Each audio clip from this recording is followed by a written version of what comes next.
Welcome to our channel. Today we how to restore your Airtable database to a no-code app, complete guide step by step clearly.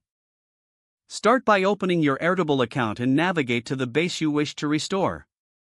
Next, locate the history option in the upper right corner of your Airtable interface.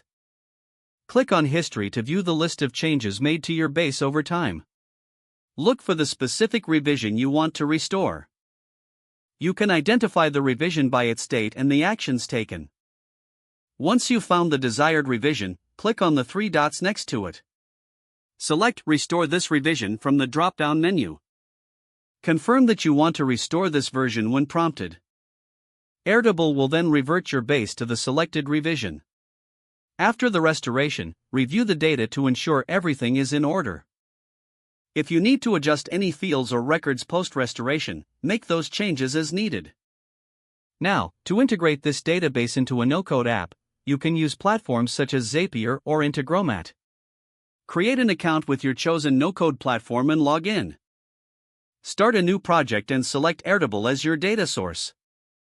Follow the prompts to connect your Airtable account by providing your API key. Once connected, select the base and table that you want to use.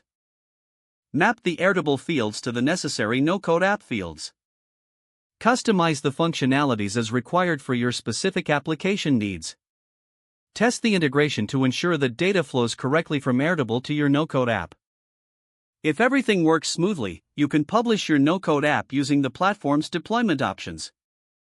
Remember to regularly back up your Airtable data to avoid future issues. This completes the process of restoring your Airtable database to a no-code app seamlessly. If the page does not load, refresh the browser or try again in a private or incognito window. Make sure you are using the correct email address, then retype it carefully to avoid small typos. If your password is not accepted, use the reset option and create a new strong password you can remember. Check your spam folder for verification or security emails, then complete any requested confirmation steps. Enable two-factor authentication if available to improve account security and reduce unauthorized access risk. After signing in, review your profile details so your contact information and settings are accurate and current. Don't forget to like this video and subscribe to our channel for more step-by-step tech guides.